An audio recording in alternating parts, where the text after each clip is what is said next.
Welcome to the Deep Dive. Today we're diving into a really fascinating collection of letters and notes provided by you, the listener. Yeah, it's quite a collection. The subject, Samuel Taylor Coleridge, Hmm. the huge figure in English literature, poet, philosopher, critic. But, well, as these sources reveal, maybe most vividly, he was a man revealed through his personal letters. That's exactly right. These aren't his polished essays or his formal poems. They're the unguarded thoughts, the struggles, the raw stuff of his life, captured in letters to his friends, his family. Right. The sources even point out that his letters often, quote, lack style, precisely because he's just writing as if he were talking directly. Exactly. It's almost like peering over his shoulder, isn't it? Yeah. So our mission here is to take this stack of sources, your sources, and pull out the most, well, compelling insights. We want to reveal maybe the messy, complex man behind the legends, understand his challenges, his relationships, and find those surprising little details that make him feel, real. Yeah, think of it as a shortcut, maybe, to understanding Coleridge. Not from a dry textbook, but from the lively, sometimes pretty chaotic, stream of his own words. We're going to unpack this stuff, synthesize what it tells us, and hopefully find those aha moments that bring him to life for you. Okay, let's get into it then. We'll start near the beginning, looking at some glimpses from his childhood, things he recalled years later in these really personal letters. There are a couple of anecdotes that are, well, pretty striking in their detail. And the emotion. Oh, absolutely. Take that letter from October 16th, 1797. He's an adult, but he's recounting this memory from when he was, only 7? He asked his mother to cut his crumbly cheese whole so he could toast it. She did. But then his older brother Frank, in this sort of classic sibling rivalry moment, deliberately minced it just to disappoint the favorite.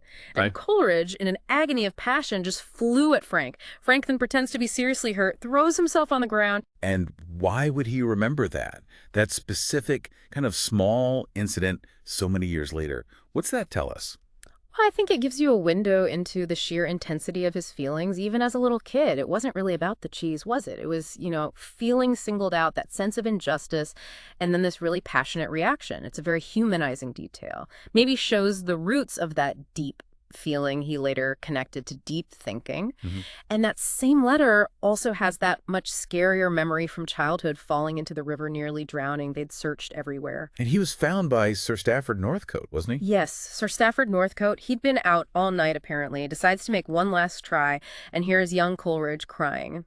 Carries him nearly half a mile. And Coleridge says the memory of that, especially his father's face when they were reunited, is something he never shall forget. Again, it's the vividness of these, traumatic, emotional memories that really stands out. His school days, too, at Christ Hospital, they feature quite a bit in letters from 1785 and 1791. What do those reveal about that time? Well, he describes the scale of it. 12 wards, 700 boys. Nearly a third were sons of clergymen, like him. He lists the different schools within it. But the details that really stick with you are about the food. Yes, you get this really tangible sense of the hardship there. He lists the menu for the week, but it's his commentary on it that really hits home. Exactly. He says, quote, "Our food was portioned, and excepting on Wednesdays, I never had a bellyful. Wow. Our appetites were damped, never satisfied, and we had no vegetables." That simple line, "never had a bellyful," it's just incredibly stark, isn't it? It grounds that whole institutional experience in this very physical reality of constant low-level deprivation.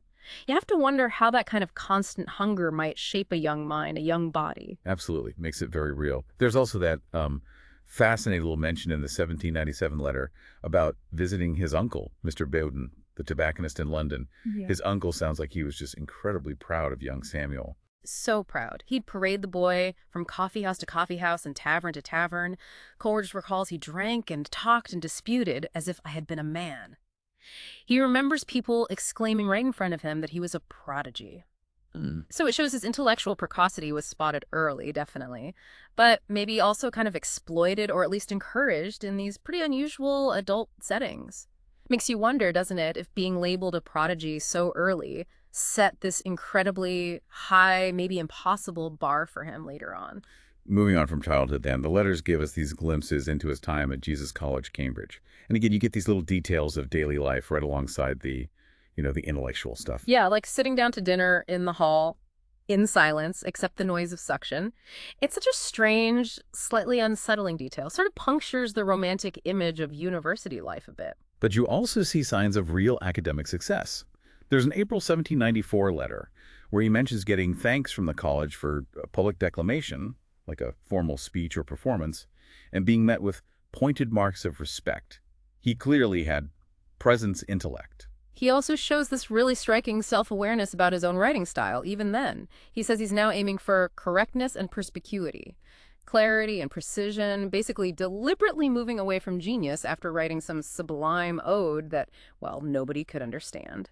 That's fascinating. So he knew his own tendency was towards the complex, maybe even the obscure, but he was actively trying to rein it in for his audience. It shows a practical side, doesn't it? To his literary ambition, wanting to be understood, recognized, not just sort of channel abstract genius. Yeah. And alongside all the academic life, you see the beginnings of romantic feelings. That same April 1794 letter to Mary Evans, it expresses anxiety over her health, deep affection, even has a verse for her. He uses this charming kind of self-conscious playhouse analogy for how ladies might read his letter. These early letters, they really paint a picture of young man juggling intellectual ambition, social anxieties, this emerging poetic voice, and, well, a capacity for really deep emotional connection. Which kind of leads us into a period where those intellectual and emotional currents really collided, didn't they? In that rather utopian and ultimately quite painful way, the Panisocracy dream and, well, the fallout from it. Ah, yes, the grand Panisocracy scheme with Southey, mentioned in that July 6, 1794 letter. Just briefly, what was this radical idea they were planning? Well, it was this utopian vision, a society based on universal equality, abolishing private property, Right. all dreamt of being established on the banks of the Susquehanna River in America, very rooted in the radical political thinking of the time, heavily influenced by the French Revolution. Speaking of politics, it's interesting to track his views through the letters, isn't it? He starts off talking about the adamantine gate of democracy turning on its golden hinges. That's quite an image. Yeah, a real image of unstoppable, powerful, democratic change. But later, letters show a pretty significant shift. By 96, 99, he's quite critical of prominent politicians like Pitt and Bonaparte. And by October 1797, he explicitly says he is of no party, finds the current government weak, but sees no substitutes he'd vote for. What do you think explains that change from that fervent republicanism to a more, well, disillusioned, non-aligned position? The letters seem to suggest a growing pragmatism, maybe, disillusionment perhaps with political figures, events, in the wake of the French Revolution's later, more violent stages. It feels like a journey from abstract ideals to a more cynical view of real-world power. And his letters let us see this shift happening almost in real time, filtered through his personal reactions. And that Panisocracy dream itself, it led to a really painful breakdown in his close friendship with Robert Southey, documented in, well, agonizing detail in letters from late 1794. Oh, it became incredibly bitter. Southey backed out, and Coleridge describes that decision just scathingly, saying Southey made self an undiverging center. Yeah. Coleridge felt deeply betrayed, really hurt, and threw around accusations of falsehood and duplicity.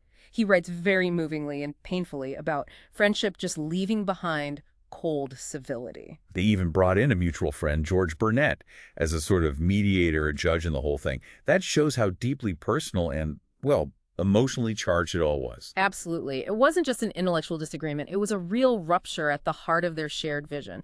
Now, the sources do say they eventually reconciled later on. Southey even ended up living with them at Greta Hall, mentioned in an 1803 letter.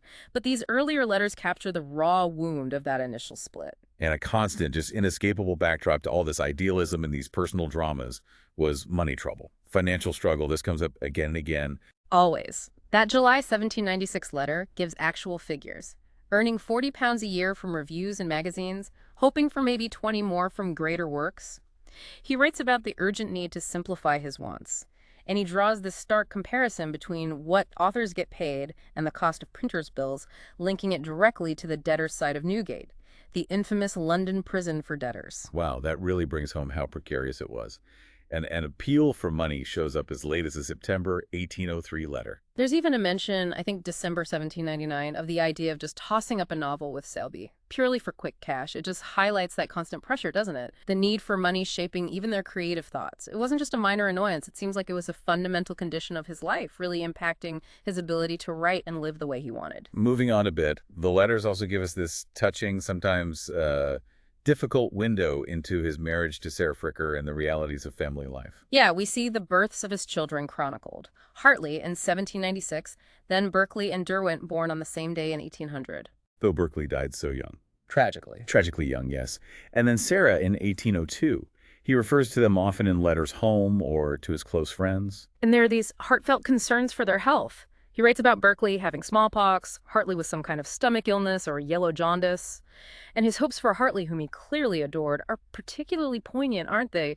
He saw him as a genius, sweet temper, awakened moral feelings, but also notes he was, quote, backward in book learning.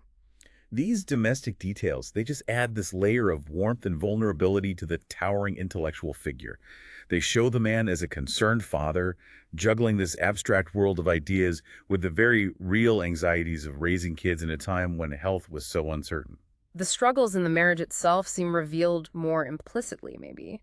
Through the practical challenges they faced, there's discussion in a June 1796 letter about Sarah's reluctance to leave Bristol and how that made changing their plans or location difficult. Yes, while the letters don't always spell out marital strain explicitly, they definitely reveal the practical hurdles they navigated together, trying to find a suitable home, dealing with her preferences versus his sometimes quite restless nature. And that search for a home was a constant challenge. He writes about the Stowey plan falling through, calling the alternative Acton, accursed Acton, and a hideous ghost of departed hope compared to Stowey, which he clearly preferred. Eventually, they settle at Greta Hall in Keswick.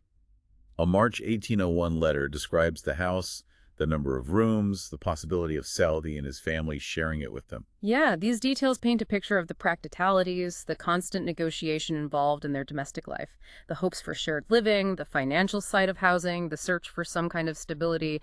It all underpins the intellectual and creative life we usually focus on. Now, one of the most, raw and powerful themes running right through these letters is his health struggles, physical and mental, and the constant tumult of his mind. This isn't just mentioned in passing. You really feel it on the page. Oh, it's incredibly present. He describes intense physical pain, like a toothache or neuralgia, in a May 1796 letter. He says he was nearly frantic, describes running about the house naked, just trying to distract himself from the pain. And this letter also seems to contain an early hint of using opium or laudanum, which was a common painkiller, as a way to cope, mentioned right in the context of trying to ease this awful pain. But later letters, like one from September 1803, show this has become a major struggle. He talks about trying to give it up, noting that opiates started having unpleasant effects when his illness became more asthmatic. Yeah, the sources really strongly suggest that what might have begun as a way to manage physical pain sort of evolved into a dependency that then compounded his already existing physical and mental health problems. The letters track this. He also frequently mentions his strange dreaminess and his struggle with the powerless will. What exactly does he mean by the powerless will? It's such a profound description of his inner state, isn't it? In letters from 1796, 1802, 1803, he uses phrases like the joy of grief being something that palsies the will. It captures this debilitating state where he has the intention to act, to work, to engage, but feels completely paralyzed by his emotional state, his mental state, unable to actually translate that intention into action. It seems like a core internal conflict he's constantly battling. And the descriptions of his nights, they're truly harrowing. A March 1801 letter, and others too, talks about how his sleep became the valley of the shadows of death. He describes repeated night screams. And in a letter from October 1803, he writes about blessing screams that wake him. The terror of waking up was actually preferable to whatever horrors his sleep contained. These are his own words, completely unvarnished. They give us this incredibly raw insight into his suffering intense nightmares, maybe delirium, all likely linked to his physical and mental condition. And he explicitly links this state, his physical and mental state, directly to his creativity. He talks about the shaping spirit of imagination in that April 1802 letter. Yes, he laments that his afflictions are bowing him down, suspending this very spirit. And this is such a crucial insight from these letters that his extraordinary intellectual and poetic gifts weren't just a product of intellect alone. They were deeply intertwined with and really vulnerable to his physical and mental turmoil. His suffering wasn't separate from his genius. It actually impacted its very source. These letters are also just packed with insights into his literary world, his opinions on other writers, his collaborations. As we mentioned, he writes as if he were talking, and that means you get his pretty unvarnished views. You definitely see him discussing his own writing process, working on poems, prose, often alongside friends like Southey and Wordsworth. And he really doesn't hold back when discussing other writers. His critiques range from, well, insightful to pretty blunt. He critiques Southey's work, finding Joan too sentimental, not political sublime, but he still engages with things like Madoc and Thalaba. His relationship with Wordsworth, though, is obviously central. Oh, absolutely. He discusses Wordsworth's lyrical ballads, the famous preface. He even notes points where they disagreed, like on the role of meter in poetry. He criticizes Wordsworth's political pamphlet, Convention of Cintra, but at the same time, he admires the daring humbleness and strict adherence to matter of fact in some of Wordsworth's poems. These letters really trace the contours of their bond, don't they? Living near each other, Wordsworth wanting him close by.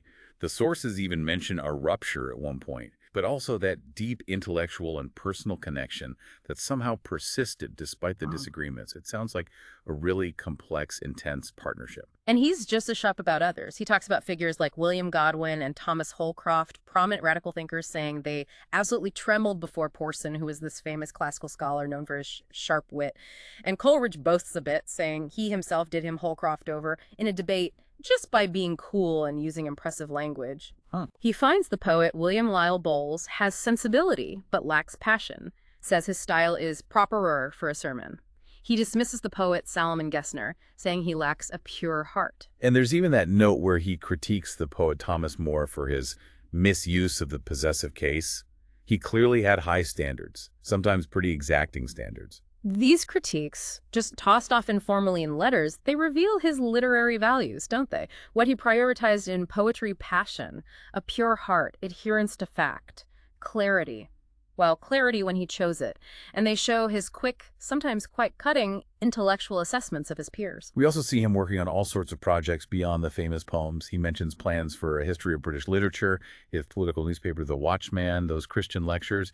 He discusses Christabel, his long unfinished poem, talks about publishing it. Sotheby proposing a magnificent edition. He's hesitant, though, about publishing his travels in Germany because it would involve too much personal exposure.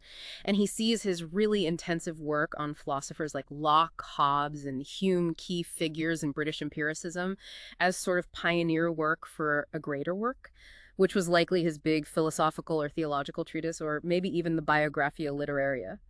He also states his firm rule: publish nothing without his name on it. The letters give you a real sense of his restless, ambitious, just incredibly wide-ranging intellectual appetite. Absolutely. And they also track his really significant philosophical and religious evolution throughout his life. Early on, for instance, back in 1793, he writes about skepticism having mildewed his hope in the Savior. He says he's far from disbelieving, but also far from a steady faith. Yeah, and there's that striking line from a 1796 letter where he describes this internal conflict about Christianity. He says he has too much vanity to be altogether a Christian, too much tenderness of nature to be utterly an infidel. He even admits enjoying Voltaire and Helvetius, writers known for their skepticism or materialism. He states a belief in philosophical necessity around then, too. I am a necessarian, meaning he believed everything, including human actions, was sort of predetermined by prior causes. Which is an interesting contrast, isn't it, with his later struggles with the powerless will. If everything's determined, where does that awful sense of paralysis come from? The letters show him really wrestling with these huge ideas. Later, though, in 1797, he seems to embrace Christianity more fully, describes it as the sole cure for depravity. In 1798, he finds true joy after a sincere prayer, although he candidly admits he neglects actual and stated prayer. His early theological views, which he shared with Charles Lamb, were Unitarian Christian. That's a branch of Christianity that typically rejects the Trinity. So the letters show this progression from questioning, maybe skepticism, towards a deeper, more personal faith, even if it was sometimes inconsistently practiced. He also makes that powerful connection between different ways of knowing, stating in an 1800 letter that deep thinking is attainable only by a man of deep feeling. Yeah, this is so central to his philosophy, isn't it? The idea that intellect and emotion aren't separate faculties, but are profoundly linked. that true understanding needs both. He also believes all truth is a species of revelation, suggesting that knowledge, whether intellectual or spiritual, comes from somewhere beyond just empirical observation. And his critique of philosophers like Locke, Hobbes, and Hume is just memorable, calling them littlest who stink worse than feather or asafoetida compared to figures like Scotus Erigena, this medieval theologian he admired.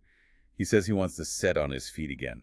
He's rejecting what he saw as purely empirical or materialist philosophy, which he felt just reduced complex reality. He favored thinkers who engaged with bigger, more abstract, maybe spiritual truths. Scotus Erigena had this complex Neoplatonist influence system. This vividly expressed preference in a personal letter just gives you such a strong sense of where his intellectual heart really lay. The letters also give us these glimpses of his travels, the observations he made. He went on walking tours, one in Wales with a friend named Hux, another ramble near Netley Abbey. And his big journey to Germany in 1798 is detailed quite a bit in the correspondence.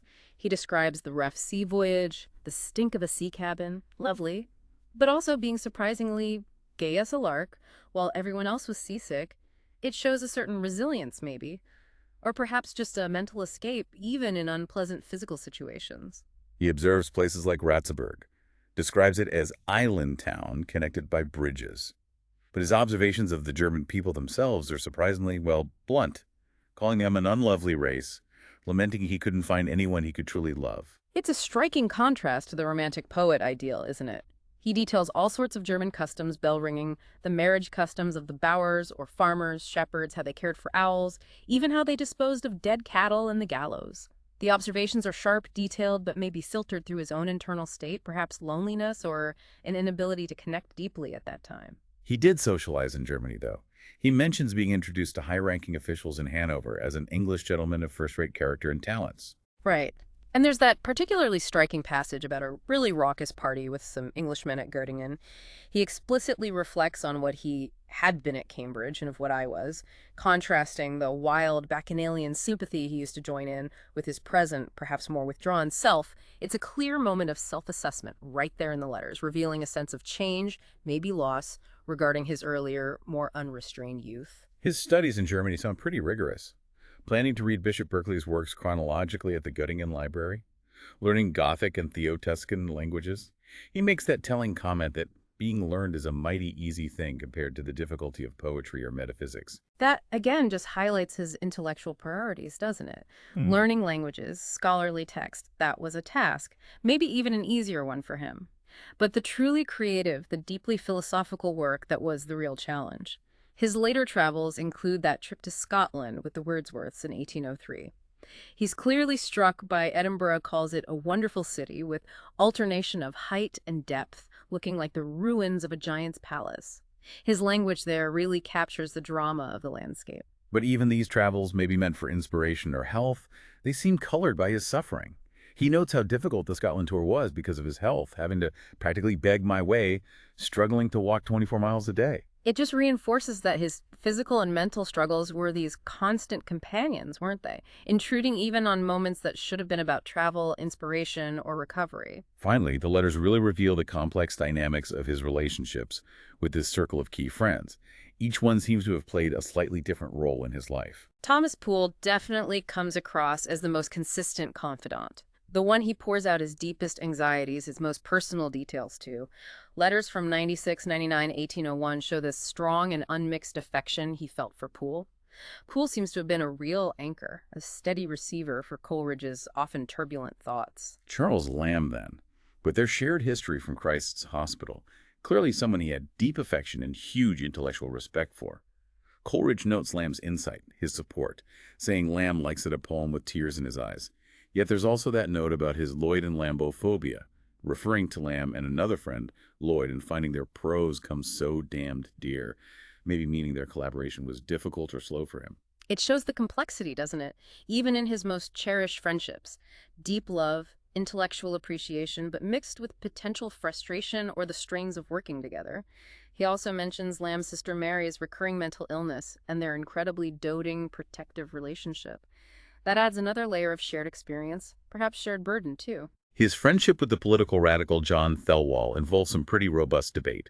That fiery May 1796 letter where Thelwall attacks his delusions and Coleridge hits back, defending his own shifting views while calling Thelwall's principles villainous ones. He even tells Thelwall he wouldn't entrust his wife or country to him, which is incredibly strong language between friends, but the fact they kept corresponding, even sharing poems for criticism, Coleridge saying he preferred long-winded abuse to short praise, suggests their bond could somehow withstand these fierce intellectual and political clashes.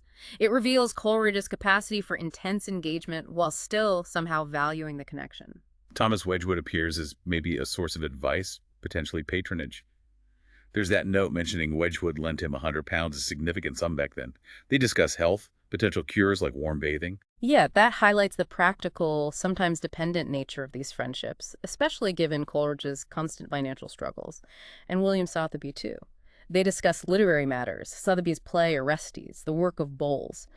Southey also tried to arrange the publication of Christabel. So these relationships weren't just social, were they? They were vital networks for intellectual sparring, emotional support, sometimes financial aid, and literary collaboration. The letters really reveal the different facets of Coleridge's personality that emerged in connection with each particular friend. Right. And just to wrap things up before our final thought, maybe let's pull out a few more of those memorable, specific details, lingering images from these sources that really stuck out, showing the unique kind of insight letters can provide. Okay. There's that incredibly raw line from 1793, a moment of real despair, where he felt his life was a strange combination of madness, ingratitude, and dishonesty. It's a powerful, maybe overly harsh self-assessment, but it's straight from him. Or that vivid, almost comic image from the 1800 letter of Coleridge, symbolically burning Locke, Hume, and Hobbes, those empiricist philosophers he disliked under Scotus Erigena's nose. It just perfectly captures his rejection of their ideas in favor of a different philosophical path. The story of Wrangham speculating in sickly wives as a character for a farce. That's a bizarre, darkly humorous detail. Gives you a glimpse into their shared, maybe slightly morbid, intellectual jokes or observations. And that line, the blessing owed to our being and having been poor, it offers such a surprising, almost profound perspective on the value, perhaps, of hardship. His description of Edinburgh is still striking. What alternation of height and depth captures that dramatic landscape in just a few words? The observation of the new moon with the old one in her arms, seeing it as an omen for a storm, shared in that April 1802 letter. It feels like something pulled right out of his poetic imagination, doesn't it? Blending natural observation with symbolic meaning. And of course, that powerful line we discussed earlier about the shaping spirit of imagination being suspended by his afflictions. It's like a self-diagnosis of his creative block, rooted right in his physical and mental pain.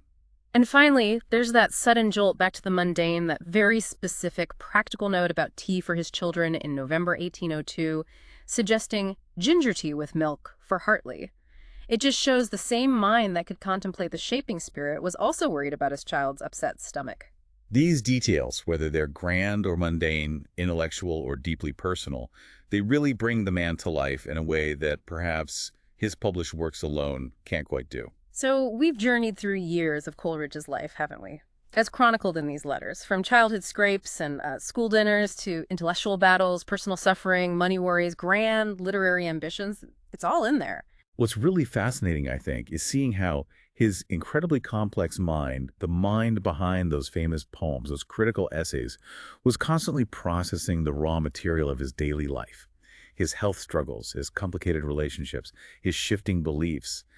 The line between the personal and the intellectual feels very, very fluid in these sources. Yeah, and if we connect this to the bigger picture, these letters show us the messy, often contradictory process of a genius just grappling with fundamental questions of existence, creation, connection. You see profound vulnerability right alongside this fierce intellect. Which raises that important question, doesn't it? Yeah. How much of the true essence of a person, even a towering public figure like Coleridge, is revealed only when they're writing just to you, a trusted friend or family member, with really no expectation of a wider audience? These weren't written for us initially. Exactly. The sources you provided gave us this unique and deeply human window into this extraordinary figure. So thank you for bringing this fascinating material to the deep dive. It was a really rich collection to explore. And to leave you with a final provocative thought.